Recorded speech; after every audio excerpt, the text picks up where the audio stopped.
Bueno, al final de cuentas, ese subsidio a la nómina para evitar el desempleo y los otros que anuncia la ministra de Educación esta mañana aquí en Blue Radio son préstamos para el sector educativo. Son las 7 de la mañana, 2 minutos. Néstor, señor.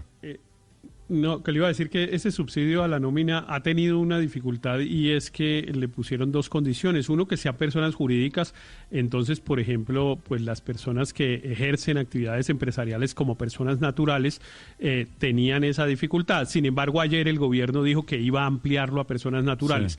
Sí. El segundo obstáculo, que es a mi modo de ver el que tendrían problemas las entidades del sector educativo, es que les exige contar con un registro mercantil, es decir, haberse inscrito como comerciantes en las cámaras de comercio, y claro que ese requisito sí no lo cumplen las entidades del sector educativo porque no ejercen una actividad comercial. Como no ejercen actividades comerciales, muchos otros que quisieran acceder a ese subsidio, por ejemplo los odontólogos y otros. Son fundaciones sin ánimo de lucro en la mayoría de los casos, ¿no? Claro, pero eso es fácil, y yo creo que el gobierno va a terminar... Claro, yo creo que el gobierno va a terminar pues simplemente exigiendo la prueba de la existencia de la persona jurídica o la actividad comercial de la persona natural y ya, porque si no se generaría una discriminación absolutamente injustificada a mi modo de ver. Y es muy importante, yo sí creo que para los colegios un apoyo de 350,000 pesos por cada empleado y tal puede ser muy importante, especialmente para los colegios, digamos. Todo termina sumando, de acuerdo. 7 de la mañana, 3 minutos. Daniel.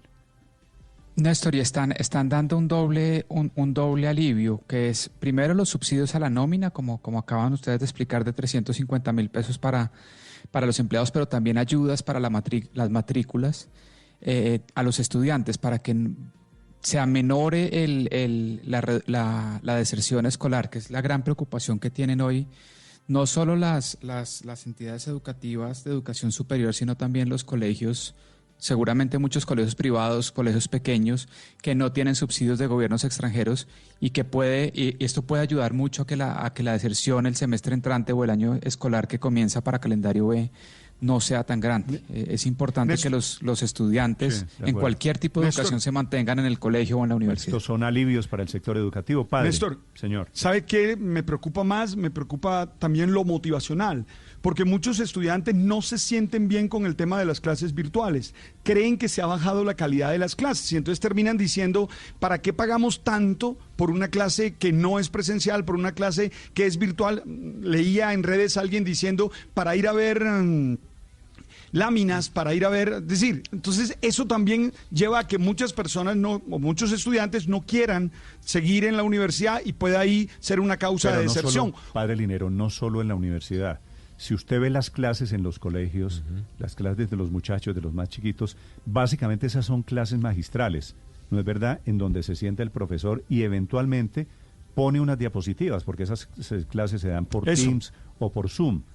Y entonces la gente dice, bueno, y yo estoy pagando para esto todo el costo de la matrícula de los colegios privados en Colombia son caros. Eso desmotiva mucho. Claro.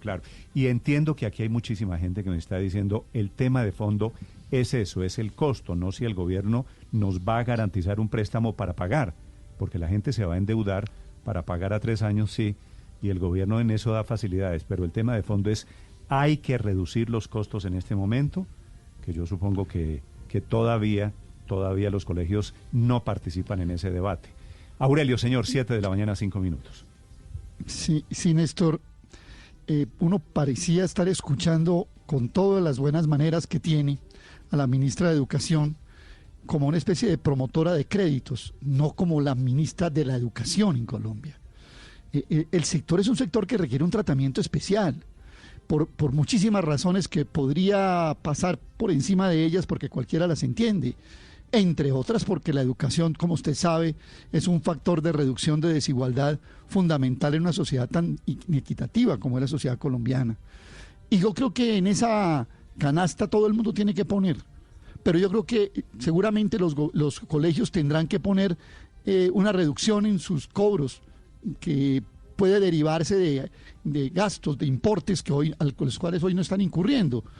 pero el gobierno tiene que poner también en esa natillera, digamos así, por la educación. Y me parece que lo que el gobierno está poniendo como créditos, y yo comparto el escepticismo de todas las personas de la mesa que le preguntaron a la ministra de distintos ángulos, que ese crédito vaya a resolver el problema.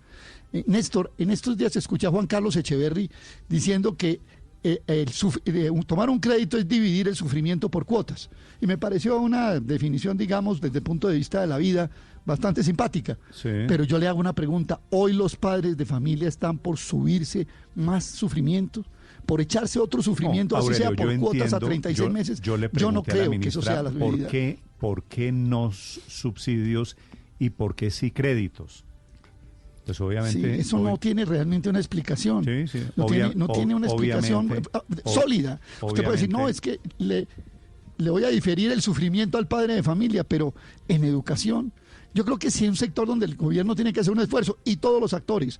Pues si un colegio no está entregando transporte y no está entregando refrigerio, etcétera, pues obvio que eso no puede ir en el cobro de la pensión. Eso usted no puede cobrar lo que no está brindando. En eso estamos absolutamente claros.